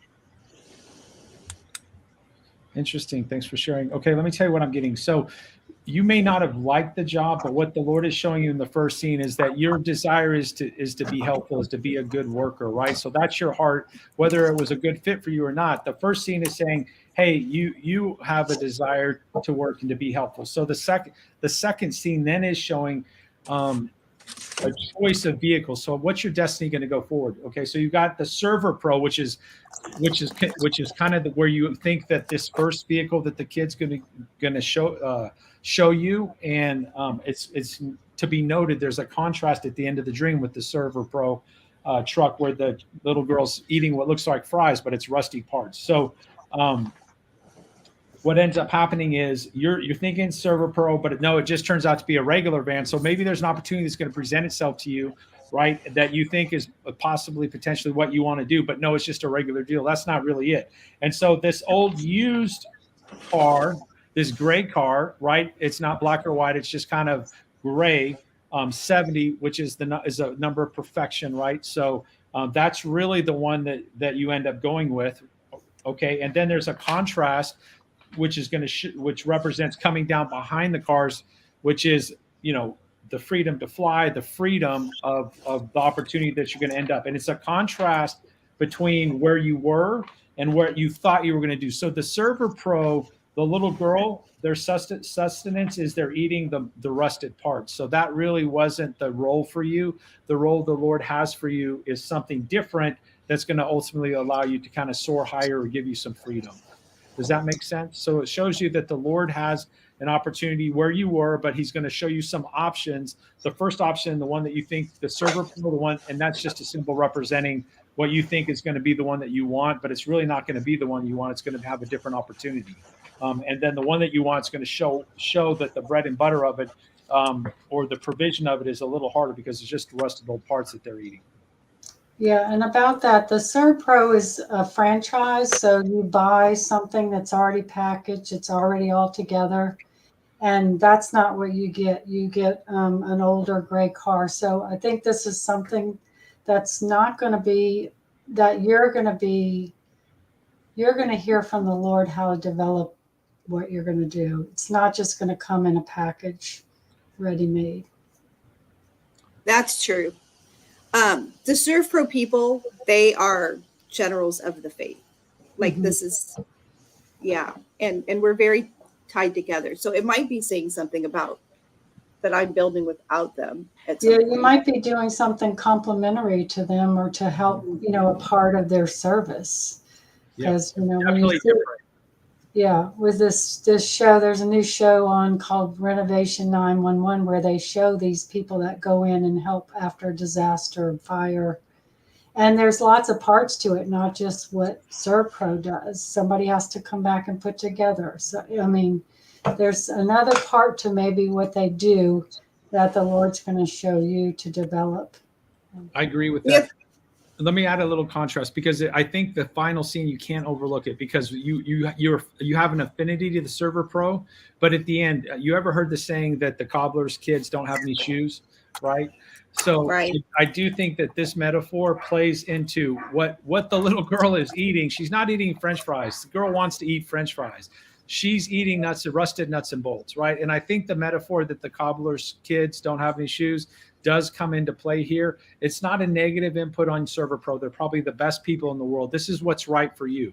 The Lord's showing you what's right for you and what's going to lead to your freedom or the balloon opportunity coming down. It's not going to be what you think it is. It's not the Server Pro van. It just turns out that was just a regular van. What you end up with, the perfection for you, is this little gray car. I guarantee you didn't go there getting the little gray car, but that's what the Lord's showing you is the right thing for you. it's not going to be the Server Pro shiny franchise deal. I think the final scene where the girl's eating the rusted bolts, little girls don't eat the rusted bolts, and they're not happy about it. So I think for you, it's going to be a little different than what you're asking for. So this is what we ask. Don't take our word for it. Pray and ask the Lord. Look for confirmation. Ask the Lord to speak to you and to give you, 2 or 3 confirmations and see what he's saying. But he's saying something for you to encourage you that there's something more for you other than the insurance job that was out there. Okay. Okay. I hear small Well, beginnings. I mean, I definitely know God has something for me to build. And the other thing I thought was significant is that H70 Hebrew, the Hebrew word for 70 is oben, which could mean the stool that a midwife stool. So this is the stool that they sit on to give birth. Yeah, he's birthing something new in you for sure. Mhm. He's telling you something new's coming. Absolutely. I agree with that. All right. All Well, right, thank thank you guys for helping me. Yes, cheers. Absolutely, cheers. All right, we're going to Faith, and I don't want to mispronounce Kieu. Is after. Oh, I'm sorry, Faith. I hit the wrong button. It's Hi. you. Do you want me to wait or? No. I accidentally hit it. Sorry. Okay. We'll get Faith next. Okay. My name's Gyu. It's K, but G sound. Oh, G. And it's my G, second yeah. time. Hello, everybody. Welcome. Thank you for having me. I do have a short dream, so that's good. And so let me just read it. I had that today, in last night. Okay. I dreamed that I had somewhere to go. I was getting ready, and I remember that I had a small baby animal or a small animal that I needed to find because I didn't want it to get hurt from the pet. Like I have a dog personally. So I didn't want it to get killed or hurt because it was so small. My husband found it and he gave it to me. And I was like, so glad he found it. When I saw the small animal, it was a little duck. So I think in the beginning, I didn't know if it was a duck or a small bird, but I remember it was just small, but I saw the little duck and I was surprised in a good way. Oh, it's a duck. And its color was significant as I could see it clearly. A bright yellowish, just a beautiful color. That was significant that I remember. I held it in my hands. I was very careful as it was really small, but it looked really cute. And I was trying to find a place to sit it, rest it, so I could carefully. So I carefully placed it on the couch near me, so I had a restful place for it to sit down.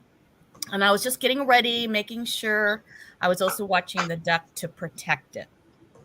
Okay, so that's the dream. Now I had, personally, I had an experience with some small birds. I don't know if you guys want to hear that, but that's like personally, I had something. So I don't know if this Did the birds correlates. die? If the birds died, then tell us. Otherwise, not. Okay. Personally, recently, the birds there were little birds in my wreath. Okay. I didn't know. I took the wreath out because I was going to clean it, and then out dropped some eggs. One did die, like the egg splatted.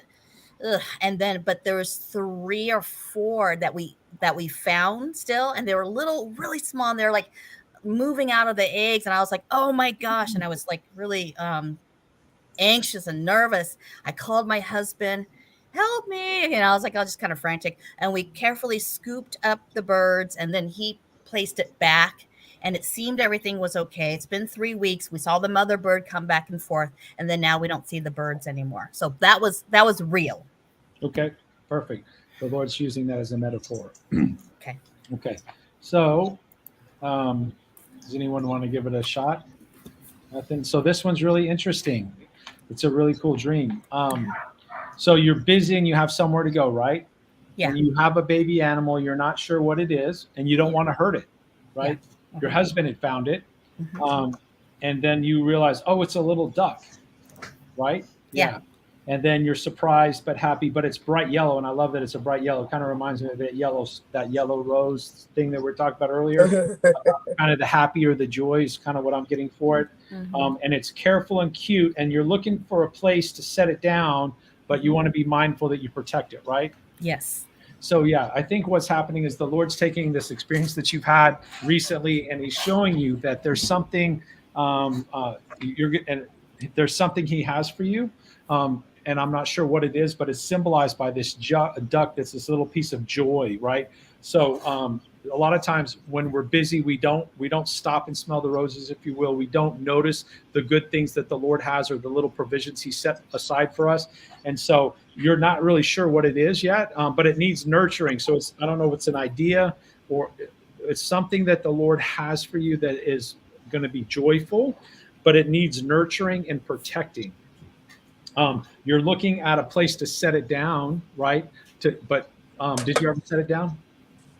Yes, I did set it down. I set it down on a couch next to me. So, and that seems safe to me. Okay, so you ultimately did find it safe. So there is this, I think that the Lord has something for you, and it's going to be this cute little this little thing of happiness. You're going to have to be aware of it at a time in a busy season that you recognize it, and that you're careful with what He's given you. And I think He's showing you this reality of what just happened with the birds. Ultimately, it looks like what happened, it all worked out. And so I think the Lord's using this as an opportunity to show you that you have to nurture what He's given you so it's not lost. That's kind of where I'm at. Stuart or Maddie, did you guys get anything? Yeah, I heard the goose that lays the golden egg, and I don't remember the details of the story, but perhaps if you look it up, something will resonate.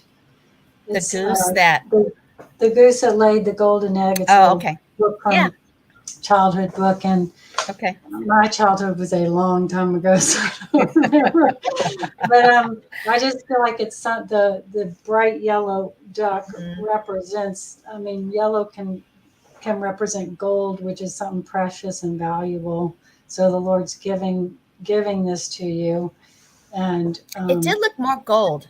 It did. Mm-hmm. Yeah. So perhaps the eggs falling out were just a physical representation of what's happening in the spirit. That's all I have. Well, that's a good metaphor, Stuart. Let me just talk through that a little bit. So what happens with the golden egg, the goose that lays the golden egg, is ultimately they get greedy with the golden. It's provision. They kill the goose to get the gold out of it. And when they do, they kill the provision. And so I think that is the good thing that the Lord has, is that there is a provision here, and you have to be careful with it and nurture it. You can't kill it or you're going to lose the provision. That's a really good word, Stuart. Matt, Mady, did you have anything? I just got the idea of writing your words down. Joyful, cute, careful. Maybe you need to talk into the microphone. Okay, can you hear that? Yeah. Okay. Joyful, cute, careful, and instead of couch, I got coach. That you're going to coach something. You're going to influence. Coach something. Well, that's a very cool dream, Goo. That resonates. All that resonates to me. Very good. All right. Yeah. Thank you so much, you guys. What a blessing you guys are. Cheers. We're going to have Faith come on next. Hey, Faith, sorry I took an extra step, but hey, sorry about my background. I don't know how to move it. It's another program, but can you hear me? Yes. Okay, Cody. I talked to you a few weeks ago, and I don't know if you remember the dream about the baby and the gentleman that was coming up behind me, and then he was soaking my floors, but he also I do remember that. Yeah, that was a great dream. Yeah. And then there was a celebration, and you remember that? Yeah, absolutely. He was he was moving. Can you hear me? We can hear you. You're doing great. Oh, great. He was crying. Hallelujah. Absolutely. So you're gonna tell us what happened with that, or you just reminded? Oh no. You guys just went out, but I had another dream the other night, and this was really odd. And this is about the fifth dream. I've been praying about this gentleman, whether there's a relationship or if he's supposed to help me with ministry. Well, we were in a meeting, and he's also a minister, and we were sitting close together like we were together. But then he started talking about his ex-wife, because he had been married before. And he was talking well of her, but he was talking like how she had to pray and the warfare that she encountered when they were married. And then I heard there was like a lot of people, and it was like there was a bunch of chatter going on in the background. And That was it. Then I woke up. All right, so let me repeat. It's the same guy from the previous stream, right? Yeah. So you guys were in a meeting and you guys were sitting close together, side by side or across from one another? Side by side. And was it closer than business closer, like you're like maybe dating close? Yeah, kind of like that. Yeah, so it really, really close. And then so kind of like you're together. But then he just started talking about his ex-wife. And he was talking about her in a positive light. And then he was telling you about the spiritual warfare that she endured, right? That she had to deal with. Now, because she was married to him and because of his ministry, or did he say why? I'm sorry. So okay. So let me ask this question. She started talking about the spiritual warfare that she had to endure, right? He was telling like a group of people about how she had to do a lot of warfare and talking in a good light about her, but right. But so you were still at the table, or is this a different scene? You were still sitting at the table next to him? No, we were in a group together. Yeah. Okay, so now you're in a group together. Now, is he telling her telling about this because she's my wife? She's married to me. He was telling a group of people this. Right. He's telling the group of people. Is he telling them this because she was married to him, and because of his ministry, he was under spiritual attack, a heavy spiritual attack that carried over to her? Was it almost a lot like of warfare? Yeah. So was it almost like a warning to you? I'm having a lot of cutout. I'm sorry. You might need to go back and so this is what we'll do. We'll say what we hear, and then this will be better. We'll just say what we hear. You'll go back and play it back. Is that fair? So this is the sense that I'm getting. Okay. So you're in a meeting with the guy. You've asked the Lord, hey, Lord, what's going on? What am I doing with this guy? So what I believe is happening here, this is what the Lord's showing you. You're in the meeting like you're together, you're close, like you guys were together. So the Lord's saying, okay. And then what happens in the next scene is he is telling everyone else about the spiritual warfare that his ex-wife had to endure, right? So the question is, why is he doing this? Well, because of his ministry. The sense that I'm getting is because she was married to him, there was an intense spiritual warfare. So it's a warning to you to let you know that if you're going to be together with this guy, there's going to be intense spiritual warfare. And then the bunch of chatter that you're hearing is the chatter, right? Is that chatter. So what I'm getting the sense of is that this is a dream saying that based on the ministry or the working that you're going to be doing together with this guy, there would be a lot of spiritual warfare. So it's not a warning that you can't date the guy. It's not a warning that you shouldn't date the guy. This is a warning saying there's a lot of spiritual warfare around the ministry that you're doing with this guy, because you're shoulder to shoulder, you're working with him, kind of close to him. That's the sense that I'm getting. Stuart or Mady, did you get anything? No, is this the guy who was helping you clean the floors at one time? I'm sorry? Is this the guy? Yes, you're cutting out. It is. Okay. Same guy. And I was joking, married the guy, he does floors, right? So, no, I agree with, it's kind of a warning of this is kind of what comes with my territory. So, and you've been wondering about whether or not you want to continue on in a stronger relationship with him. So it may be just an indication of this is part of the package. If I'm a pastor, if I'm a minister, this is what happened to my ex-wife. This may happen to you. Yeah, I agree with that. And I would say that him speaking favorably of his ex-wife is a positive sign. You don't want to be with a guy that's going to trash his ex-wife. You want a guy that say, man, she was an amazing woman. I did right by marrying her. It didn't work out. You don't want to be with the guy that's going to say, oh, she's all the problems in the world. So, Stuart, what did you end up with? I don't have anything more. Yeah. I think, yeah. Oh, sorry, I keep interrupting. Sorry, Stuart. No, you didn't. I just sort of mumbled. I think there's more to this dream for you. I think you can look further than just a relationship with this person. It could have to do with spiritual warfare in your own ministry. And that's all I have. Yeah, I mean the main symbols are the guy that you're praying about. You're shoulder to shoulder with him. You're close enough to be intimate with him, like you're together, right? Intimacy is in closeness, is what I'm saying, not physically, but there's a physical proximity, closeness that you could be dating. And then he's talking favorably about his ex-wife with spiritual warfare, and then there's a bunch of chatter, right? So I think that those are the primary symbols, and I do agree with Stuart. There could be more stuff there for you. So hopefully that resonates with you. I would encourage you to go back and play it, especially if you're having connection issues. Okay, I appreciate it. Thanks, Faith. We appreciate it. We've got Dusty next. Hopefully, Dusty, your camera works. We're going to try to bring Dusty in. Dusty, you there?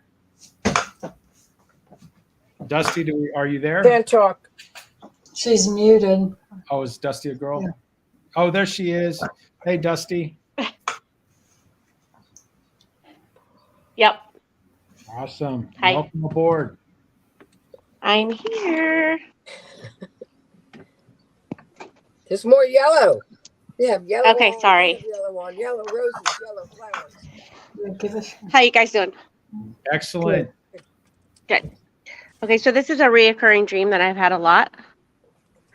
I'm in my house I grew up in, and next to my room was my brother's room, my older brother's room. So I keep having a dream that it's my son's room and we're cleaning out the closet and we need to pack things up because my mom has passed away, and so we need to just get out of the house.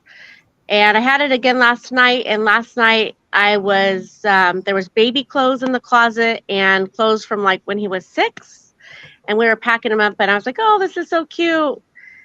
And that's about the gist of it for the one last night. Okay, so can you repeat? You're in the house that you grew up in, and then how does that tie to your son's room?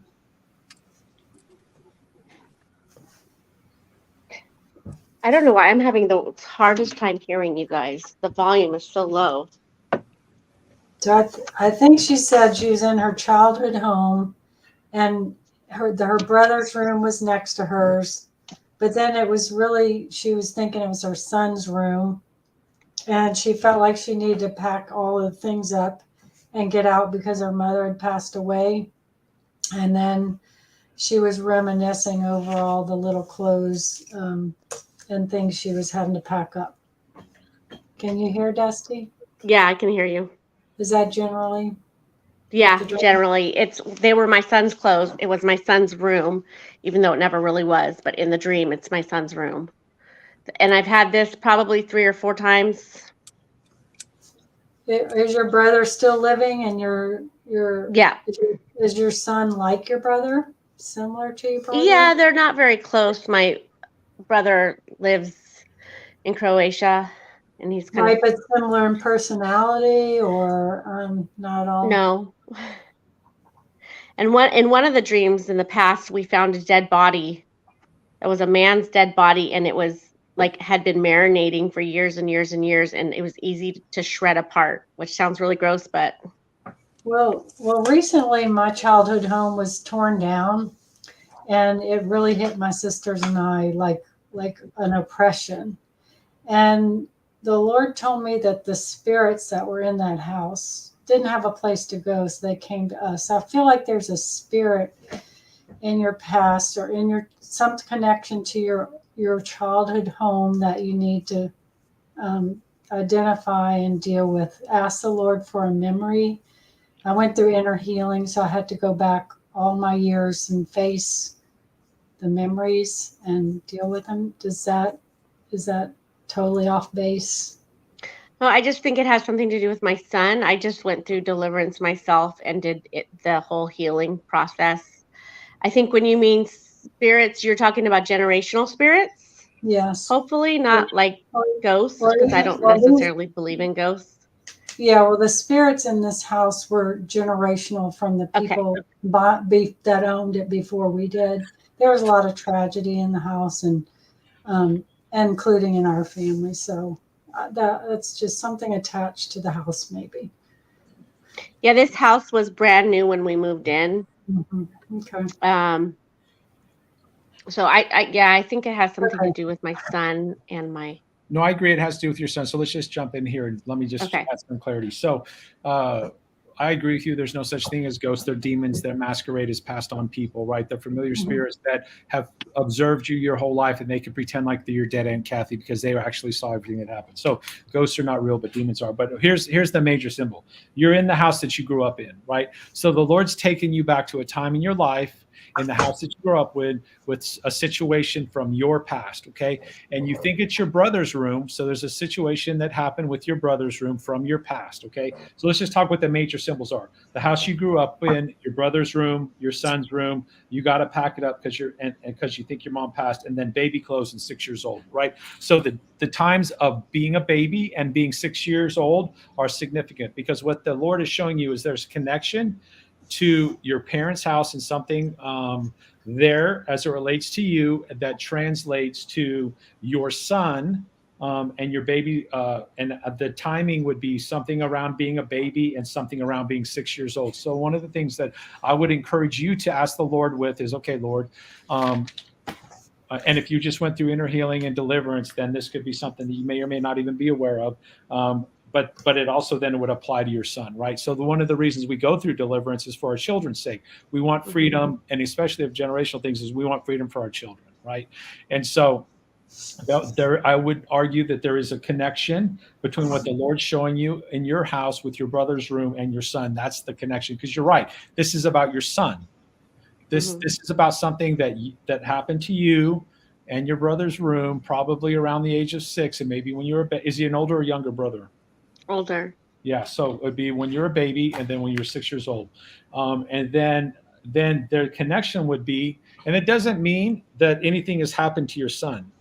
So it doesn't mean there's been anything that's happened to your son. The Lord could show you this so that as a warning, so you could, as the parent, you can pray into it and prevent it, right? So it doesn't mean that there has anything's happened to your son. It's just say, hey, there's a warning. So the two parts is the Lord wants you to deal with whatever that was, if there's something there that needs to be dealt with. But then two, and what the main reason of the dream is for your son's sake, right? So my encouragement for you would be is to pray into it. Okay, Lord, what's this deal with my son? Has your mom passed away? Yeah. Yeah, so she's passed away. So the reason that your mom is in the dream is because it's showing that it did come down from your mother. It came down to you, and then you don't want it to go down to your son. Right? How old's your son? 26. Yeah, so he's 26. So, and you just recently went through deliverance, right? Yeah, so then it's not an unhealthy is he a follower, a believer? Yeah. Yeah, so then it's not a bad conversation to say, hey, son, I just have been through some deliverance. Maybe this is a path the Lord wants to take you on. There could be some hints. There could be some hints in the things you were reminiscing over, like the things you were looking at.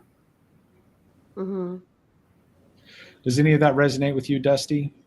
Yeah. I think maybe some deliverance on him for some generational things. Yeah. And just ask the Lord in dreams tonight and look for confirmation. Father, you gave me this dream how long ago? Last night, and I said, Lord, can I please have a dream where you're just like super clear, because I'm always, spending all this time interpreting, and I'm like, I just want one that's easy. Well, this is easy. So can you tell me exactly what you asked the Lord? Just what I just said to you. I said, Lord, could you give me something easy? I said, Lord, what do you want to say to me tonight? Because usually I'll be more specific. Yeah. But last night I was like, Lord, what do you want to say to me tonight? Please make it easy, the interpretation. Well, the Lord's telling you that there's something that he wants to deal with, one from your past that's come down through your mother that is now with your son. And the Lord is showing you that you get to cover your son in prayer, but you get to speak into his life about the deliverance that you've just finished that is probably going to be an option for him. I think it's pretty clear what he's saying is the Lord's telling you through your son. Yeah. Yeah, because he gave me more dreams last night too, and they were very clear. So this is the part that I was like, okay, well. Okay. Well, good. So good. I'm glad that helps. Thank you, Dusty. We do have a 7:00 meeting that we need to bail because we're going to go, but thank you so much for coming on. Thank you. We're glad you're Appreciate here. it. Cheers. I'm going to run the outro. Hey, Dusty and Maddie, if you'll just stick around for 5 seconds after we run this exit. And live dreams outro.